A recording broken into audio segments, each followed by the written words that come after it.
Welcome back, welcome back. It's Monday, another week of live radio and pre-show streams right here on KBS Live. How y'all doing out there? It's a Monday, another manic Monday. I hope your Monday is going well. Another week, another month. 1 month down, 11 to go. 2021, wow. I was listening today to Suspicious Observers. Remember we talked about the Earth getting faster last year, albeit in milliseconds. It's set to get even faster again this year. So what does that do to our perception of something that may not even exist in the first place? Time. There's a mind boggler for you before we even get going today. So how are you all doing? Big shout out over the North Sea to my friend in Norway. How you doing, Sid? Sid is lying in bed. He's away from the keyboard. He's got his feet up. He's probably all PS5'd out. Been watching some of your gameplay there, Sid. Looks absolutely awesome. That is some machine. And we're going to be talking about games and gamers today. Gamers with a difference. A whole lot of monkey business going on out there. Or is it musky monkey business? Yes, we'll be taking a look at important kind of conversation that was had on the internet last night. My good friend Nancy alerted me that my favorite person in the world, Elon Musk, was on an app called Clubhouse. I'd never even heard of Clubhouse before. We're going to talk about some of the stuff that came out in that conversation. It's going to probably trigger and rub people up the wrong way, but hey, that's how we roll here. So we've got that. We've got some fun news. We've got some weird news. And we've also got some other monkey business along the way. But we can't go anywhere. We don't roll like that here. I take time out to give a shout out to everyone out there in Chatland. So if you want a shout out, get on the keyboard. Because if not, I'm not going to see you there. One Polynation, first in the chat. Jose Ramon Francis, second. And Sid, hashtag already going to bed. Hashtag away from the keyboard. Big shout out to you. Is it not just a bit disturbing though, Sid, that you've taken me to bed with you? Just saying. We've got Malaya. How are you doing? Who else we got in here? Lewis, yes. Newcastle. Shawnee, how's it doing? How you doing, Shawnee? I dare say you'll be watching the transfer window quite closely today. I would imagine you're probably a Newcastle fan. I know you people in Newcastle are very, very staunch Newcastle supporters. Steve Bruce, what's that all about? You know, that probably that's a transfer that needs to be done. But big shout out to everyone. Exactly. Be the Sword, locked in Ireland, yes. I hope I can provide some quality distraction from some of the madness that's going on right now. But like I say, we're going to get into this here because we don't have long today. I'm going to be on the KBS main show in less than an hour. And we may be joined by Jimmy Jeans in hour number 1. But regardless, I've got plenty for us to go over. And we're going to be really adding to the show that I uploaded on KBS 1, the main channel, yesterday with Neil Sanders. I had Neil Sanders on the show back in December. We were talking about how information is manipulating people, weapons-grade communications technology, stuff like that. Well, today we're going to build on that, and I'm going to show you how there truly is a war on for your mind, even if you don't quite see it.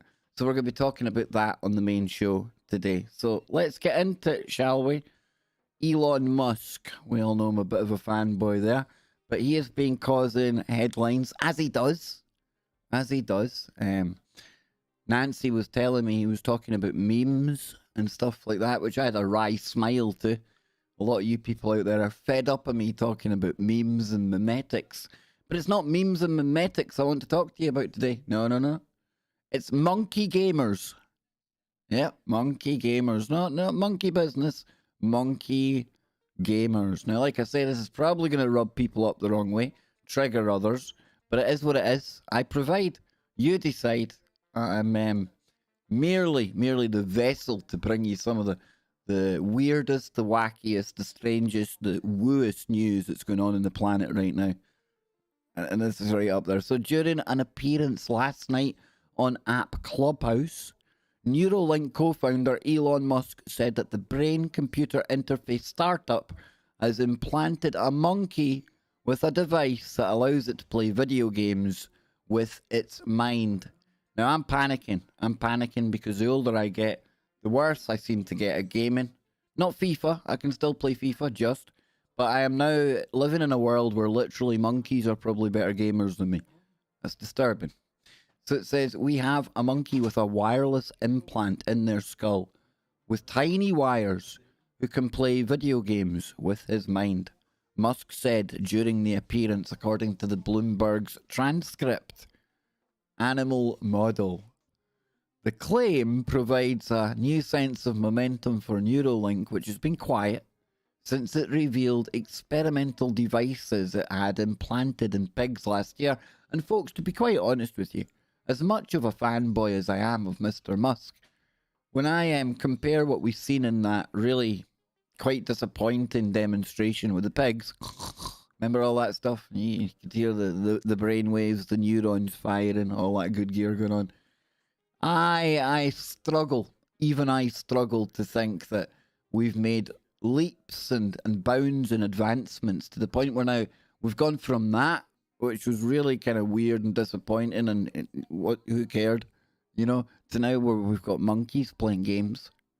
Is it the monkeys playing games with us, or is it my good friend Elon Musk? Well, I say he's my good friend. He's got no idea who I am. He knows the monkeys better than he knows me. So if we come down here, it says, as he did at the pig event, Musk emphasized the well-being of the animal.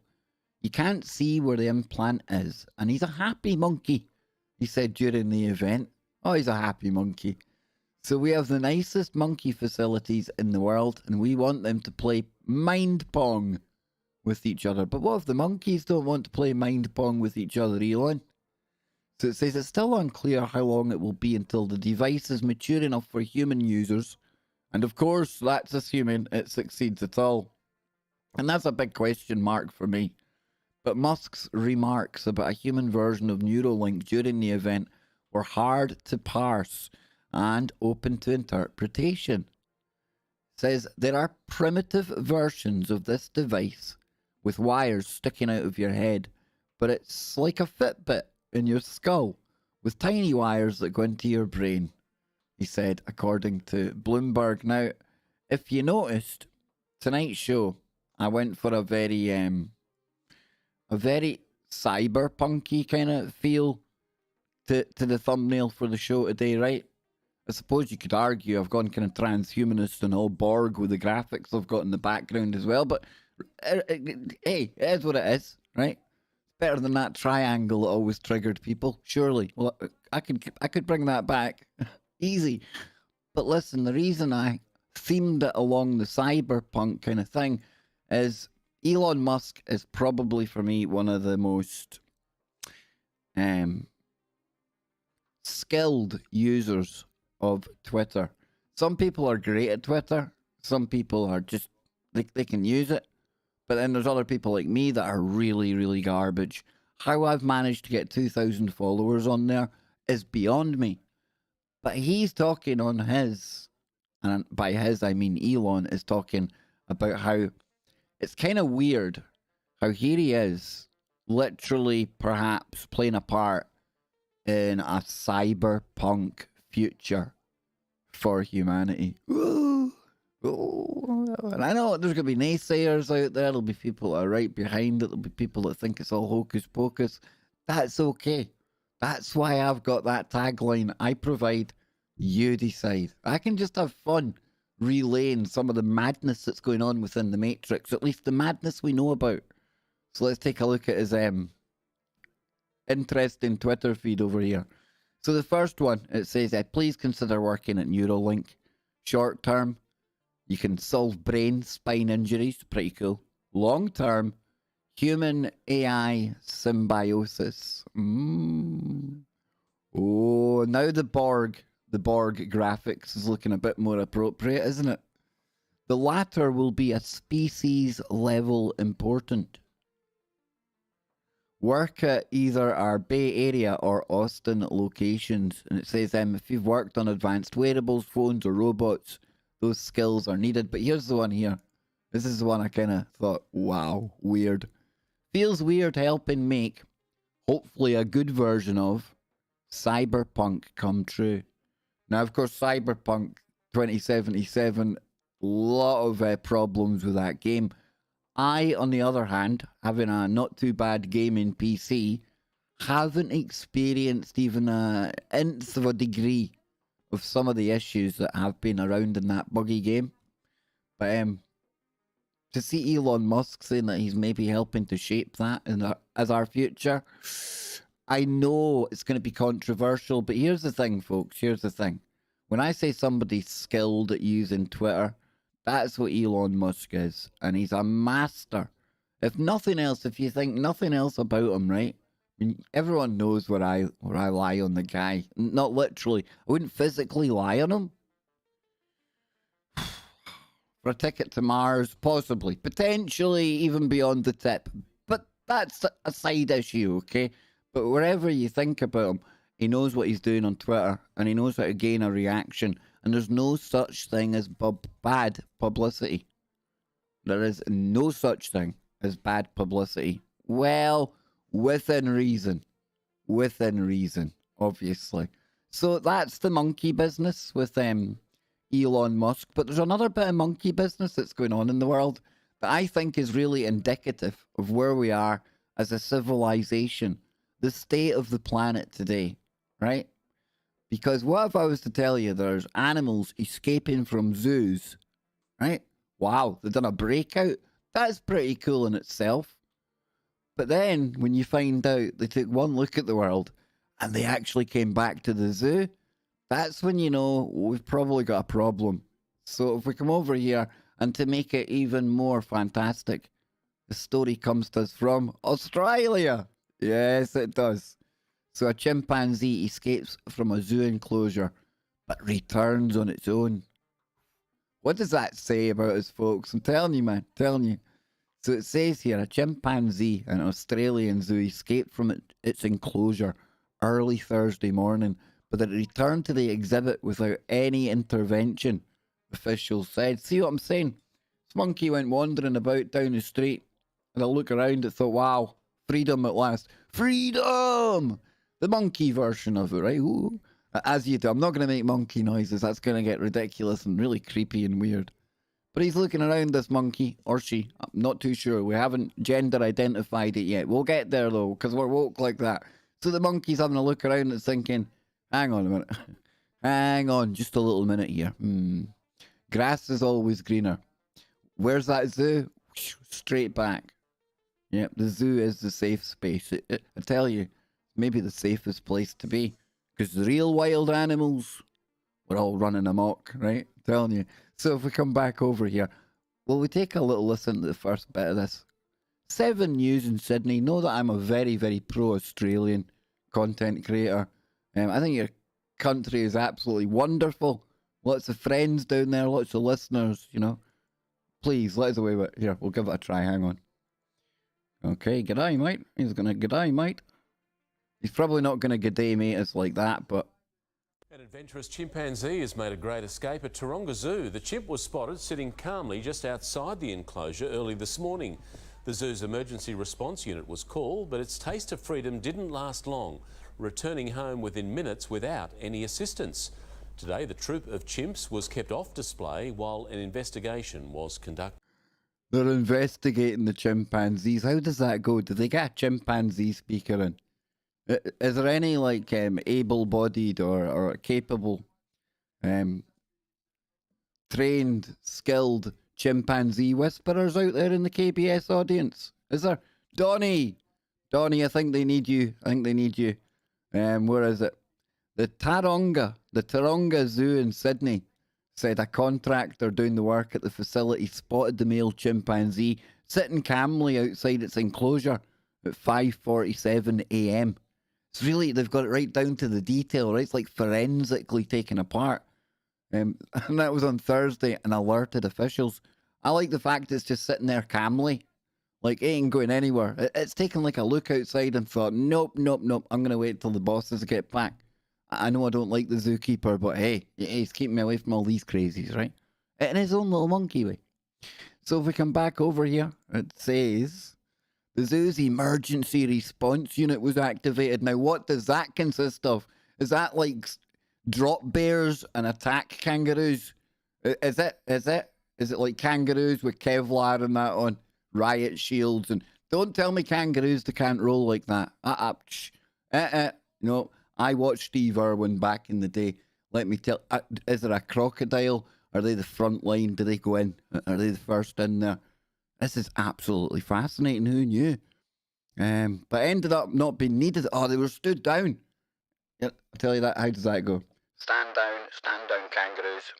Emergency over. Bring the kangaroos back. That's probably how that sounded. Only an Australian accent. I forgot about that, but sounded like Edinburgh Zoo there. The chimp is safe. The chimp is safe and well. It probably didn't sound like that. But it's been monitored by our specialist keepers and vets. This place is like a sci-fi facility, right? It's like Jurassic Park. Officials, probably not. Officials said the chimpanzee troop. See, there's a whole military thing going on here. Do you think the chimpanzee will get put to the monkey house for being AWOL? Do you think so? Maybe. Will remain off public display until the conclusion of an investigation into how the primate managed to escape. I'm just picturing all these monkeys sitting there plotting the escape. Yeah, they spotted the routine. I'm telling you, clever. But again, what does it say about us when they're making it back in there? They don't even want to be out amongst us.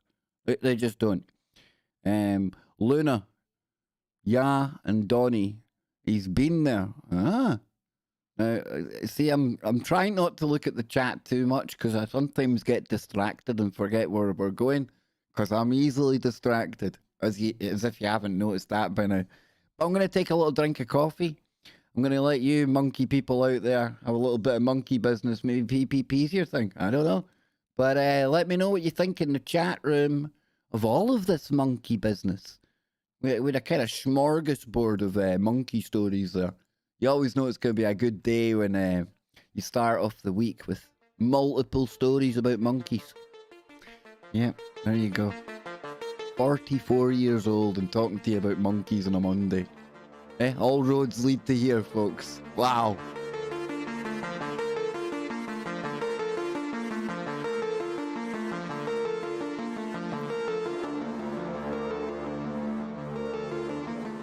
There's Z Troy Man coming into the chat room. He's been gaming. You know, Z Troy, imagine this thought. We were talking about gaming the other day, getting old. I'm obviously really, really bad. Now there's monkeys that can game better than us, dude. Shh.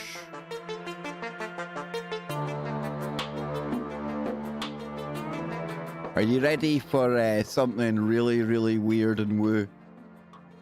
You know, we talk all the time about be careful what you wish for, where you pay attention or put focus into, it almost helps to manifest things.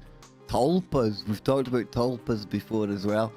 Well, I tell you, I got weirded right out today, right? Because in all the years I've been doing shows on here and on TFR, very, very rarely has the subject of aliens of a particular description come up. Hey, we've all talked about the Greys, you know, my little kink about the Nordics, but the reptilians as well. Very, very rarely do we get into the insectoids. But remember, we started having a laugh about insectoids and human hybrids and things like that last week.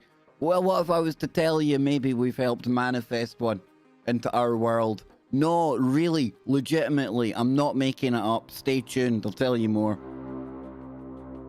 Definitely appropriate music to have Stranger Things, right? Stranger, yeah.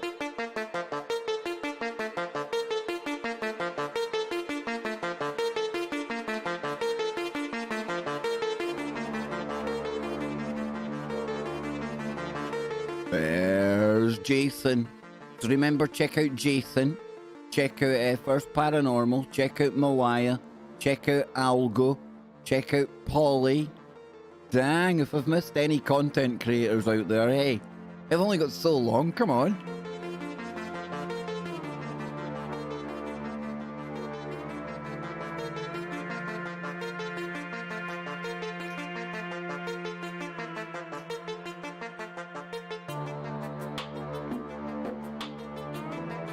Now I'm really paranoid, Donny.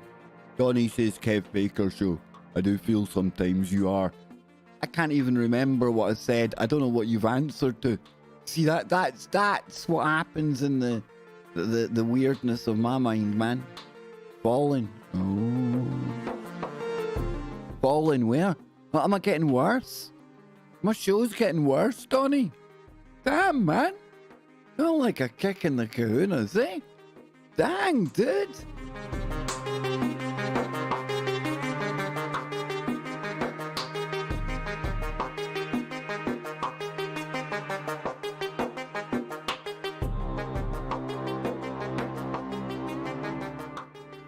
That stung, that one, Donny. That stung. What was that all about? Damn, dude. Good day, mate. So if we come over here, right? Like I say, we may have affected reality. I know. I don't make many bold claims, but remember, we've been laughing. We've been laughing and putting a lot of attention into insectoids on previous streams. You know, we've been having a little laugh here and there over in Discord as well.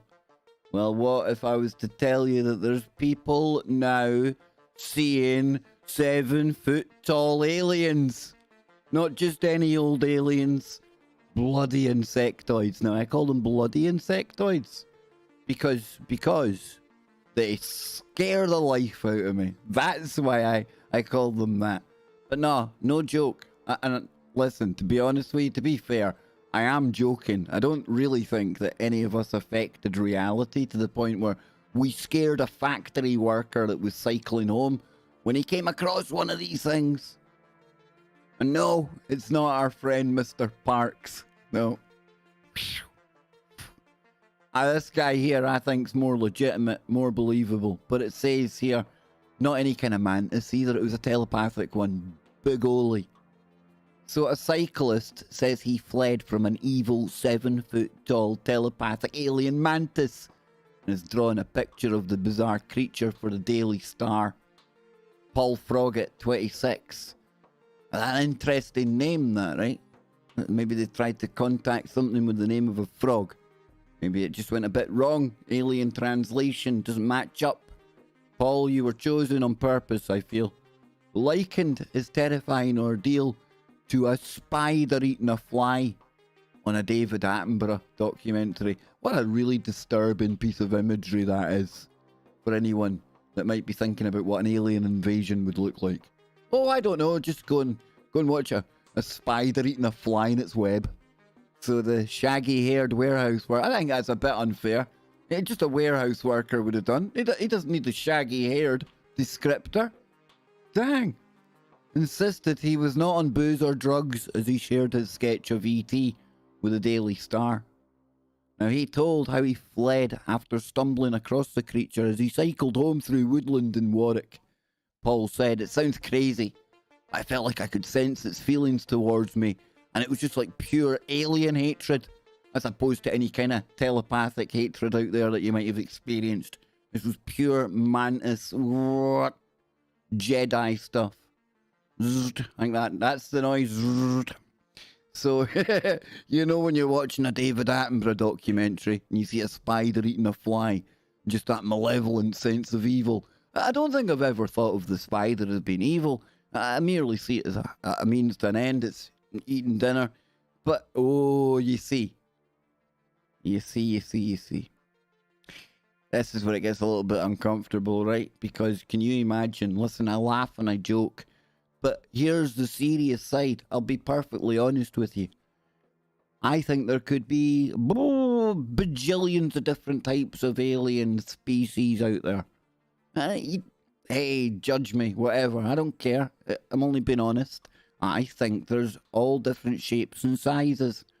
talking about that book yesterday on the members stream, where you end up with a planet with sentient spiders, and they're building almost like space elevators, and they're actually going up into near Earth or craziness, right? But just because we turned out the way we did here, with our environmental conditions and potential Anunnaki modifications, hey, who knows? And so much more that could have happened to our code along the way. Who's to say? Who's to say, folks? And remember, the year 2020 was the year of my octopus teacher, and I'm convinced that there's probably planets with highly, highly intelligent sentient octopi. Yes, not sarcophagi, but octopi, as Jimmy Jeans would say. So do I think this is real? Listen, this guy, look at his face. He honestly feels like he's seen that. Look at that look. Only a man that's seen something like that can muster that look. That's the look of a man that'll never be the same again, because he's come into contact with something that he believes looked like that. So, listen, it's real to him. Real to him, right? And as long as he doesn't start saying he was part of some, like, super secret squirrel kind of zoo reaction force up on Uranus or something like that, I think we'll be good. I think I'm happy to give this young gentleman a pass. And I won't put him under my more skeptical eye. We won't do too much. We won't put him under too much scrutiny, shall we say. Hey, Nacy! Oh, Nacy, you're the captain, brother. Right, hang on. There we go. Thank you, Captain Kev. Hey! I would take the hat off, but I am looking exceedingly bald. In fact, I don't care. I think I look cool bald. What? Hey. Taxi driver mode. This is the way you have to approach 2020, right? But listen, we'll just take another little read down here. Because we got here to that. We got as far as this and it freaked me out, right? He said he was forced to quit his job after skeptical colleagues dubbed him the Mantis Man of Warwick. So let me ask you this then. You go along with this story of what you say you encountered to the point where you lose your job and he's still not wanting to change his mind. Listen, I don't know. Okay, I don't know. But I just find it strange that we're here talking about insectoids and people are experiencing them after we were laughing about them last year. And I'm about to get freaked out in a minute. Do you know why? Listen to this. But Paul added he'd been traumatized. Uh-oh. What did the insect do to him? And now struggles to sleep after cycling through Oakwood and Blacklow Spinney. Shortly after finishing a 12-hour shift, not just an ordinary shift. The Daily Mirror calls it a shift. You know you've done a really honest day's work. 12 hours, not just any ordinary 12 hours. 12-hour shift. There you go.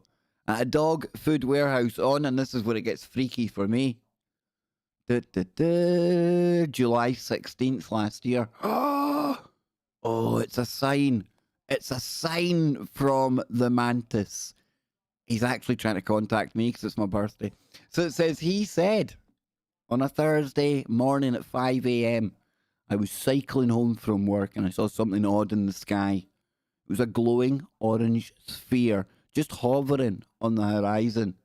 At first, I thought it must be Venus or a satellite, but it seemed to be much closer than either of these things. So already, I'm liking his logical kind of his thinking to begin with. He didn't automatically go for, this could be the spaceship of the Mantis that Mr. Parks talks about. Now, I don't know, that's his image.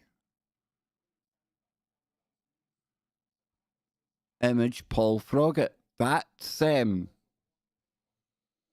first inspection, I mean, certainly not Venus, right? Whoa, okay. I stopped on my way to take some photos and the object looked a fair bit bigger in person than visible in the photos. This is when the object started to move around and rotate in shape. I could see it was circular, with a part sticking out from the main body.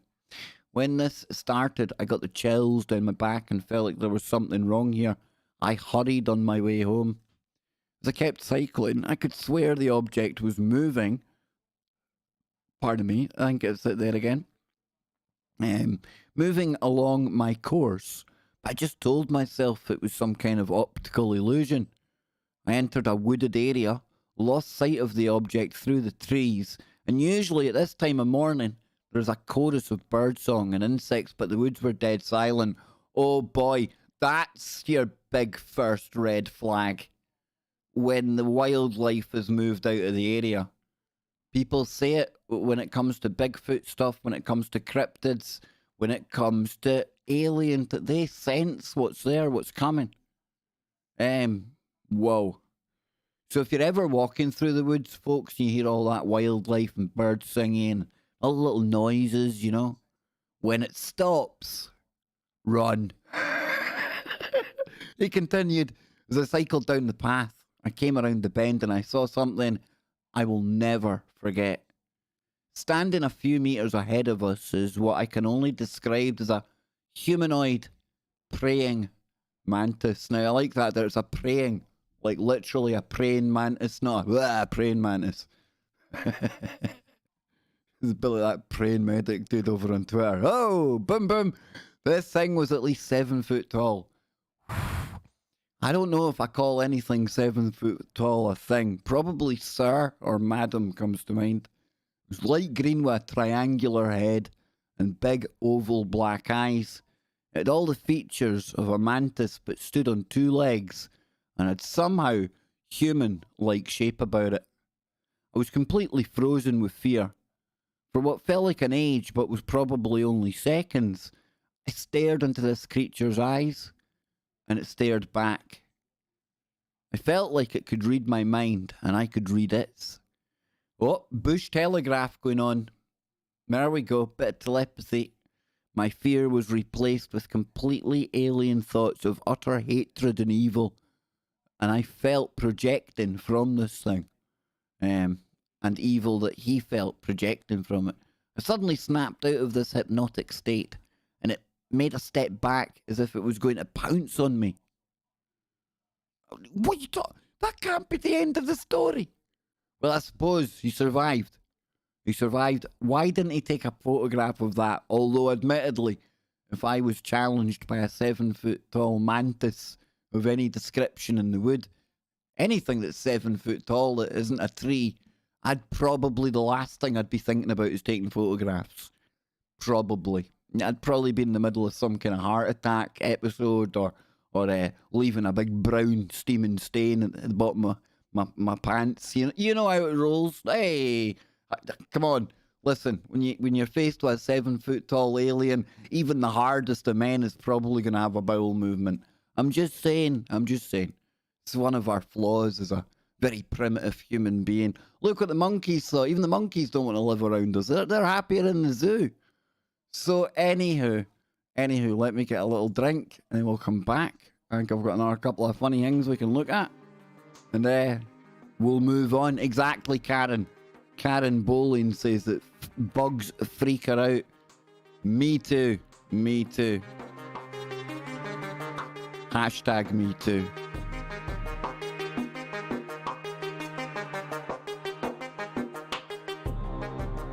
Insectoids, said X. Oh, the rise of the insectoids, man. See, if we keep talking about insectoids, do we think more and more are going to start manifesting? Do we? And it's not a good thing to be doing and trying. It's not an experiment I'd like to succeed at. Well, we'll need to keep our eyes open. Maybe the insects are the ones we should be worrying about. I'm just saying, okay? I don't have any super secret info to give you. Not yet.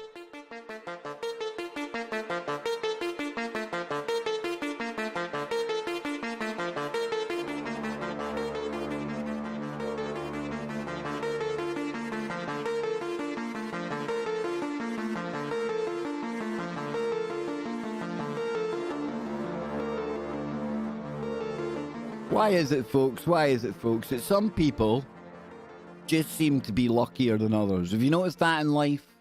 There's winners and losers, and you're looking at probably the latter of the two right here. No, listen, I'm having a laugh and a joke, but You get people that are just typically lucky, right? You know, like somebody like me, if I enter some kind of lottery or raffle, or I can't remember ever winning anything that way. Jason may have been the first time I won anything when I got the t-shirt, first paranormal. No joke. But then you get other people who just, I don't know, it just seems to come naturally to them. Everything they do just seems to turn to gold. You get lucky people like that, but then you've also got to consider when you listen to the stories and some of these lucky characters that we're, especially the one we're going to look at in a minute, could there be something else going on? And by something else, I mean, could we be dealing with time travelers? Because what does it say to you when you find out a man in Idaho has won the lottery for not the first, second, or third time, nor the fourth or the fifth, but the sixth time? Hey, come on. Has he got the chronovisor? Has he? An Idaho man wins the lottery for the sixth time. Now, I don't know if this is this genius right here. I don't think it is. I think that's an advert. But it says an Idaho man can now call himself a lotto winner 6 times over. Brian Moss of Meridian won a $250,000 prize from a crossword scratch game on Thursday, the Idaho Lottery said in a press release, making his 6th ever lotto win. However, this marks his first top prize and by far the largest, the Idaho Lottery said. Okay, so he's got $250,000 there, right? Moss, who owns Nuco Sport and Nutrition Health Store, told Idaho Lottery that he plays regularly because he knows it benefits Idaho schools and he knows that he seems to have a better chance than anyone of winning. The Idaho Lottery dividend has gone to Idaho public schools and the Permanent Building Fund, blah, blah, blah, blah, blah. I am proud to be a supporter of Idaho public schools. That's why I play. And he said he plans to invest his winnings or put his winnings aside for his daughter's education. Doesn't tell us what else he won, but 6 times, folks. 6 times. That seems a little bit out there, right? What do you think? Is it shenanigans? Are we talking shenanigans? Now, one thing I forgot to go back to here. We were talking about alien mantids and things like that, yeah? Now, as I was reading the story the first time, I was finding it interesting, but then my attention was kind of diverted to something on the right-hand side of the screen. And I don't know about flying mantids or insectoids taking over the planet. I don't know about that. But what the hell is this horrifying half-rat, half-worm-like creature filmed crawling on a bedroom wall? Shall we investigate? Shall we? Because that there, if that's crawling up a wall, not only does that need hitting with a shoe, it needs burning with something really, really hot. Okay? Let's have a look and see what this is. Holy shimoly. I'm scared to look here, folks. I'm scared to look. Thailand. Slug-like creatures with rat tail climbs up a wall. And let's see if this plays. It looks utterly terrifying. That looks like an alien creature. I don't know if it's going to play. It says a man was left with goosebumps. Left with goosebumps. It's lucky it's all he was left with. Oh! Bleh. What is that? Oh, now I've got a beastie that I'm more scared of than anything else, I think. What on earth's name is that? Oh. So a man was left with goosebumps when he spotted a bizarre slug-like creature with a long tail crawling on his bedroom wall. In the clip, the mysterious animal climbs the wall with a wave-like movement in its squishy body. You know what you need here? You need the zoo reaction force, don't you? You need the attack kangaroos and the drop bears and crazy crocodiles or whatever I called them earlier on. Dang, forgot it. But in the clip, the mysterious animal, again, it climbed up the wall twice, we see. And yeah, I'm quite nervous right now. Who wouldn't be nervous when you're looking at something like that? What on earth's name is it? So, big guy called Sagnoy said that the slimy creature...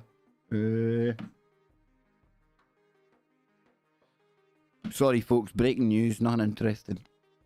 Slimy creature had a rat-like tail and a worm-like body when he saw it inside the house in Roy E province, Thailand. Said I got goosebumps looking at the thing. Goosebumps? I'd have absolutely off. Just saying. I have no clue what it is. It looked like an alien. The creature turned out to be a rat-tailed maggot, which turns into hoverflies, using their long tails as a snorkel when underwater. Why? Why? Just why? You see, folks, I don't know. But listen, we're almost out of time. Bizarre story. A thief facing 8 years in jail for stealing a digital knife. This knife only existed in a computer game, folks. Counter-Strike gamer has allegedly stolen a knife worth $1,400 in the Czech Republic. He is facing an exceptionally harsh sentence as the country blah blah. Stealing the digital knife in Counter-Strike, a global offensive, can turn into an especially long story or a long stay in jail for a gamer. The unknown gamer was supposed to pay nearly $1,400 for a rare collectible in the game, but even after receiving the item and paying the deposit, the digital villain failed to deliver the rest of the full price. We're living in a crazy world, eh? Crazy world. Shh. Anyhow, it's been a blast. I hope you've had fun today. I hope I've managed to take your mind off some of the crazy that's going on out there. I'd love if you could join me over on the main show. Kev Baker show starting in 16 minutes over on tfrlive.com. We're going to be getting into the cyber battlefield for your mind. And we've got UFO woo. And I have got other woo for hour number 2 for all of you. So head on over there. Keep your mind open. Don't let your head turn to black goo. And it's ooh, ooh, ooh all the way here as we leave you. Love you. And I'll see you real soon over on the main show. Keep it real, folks.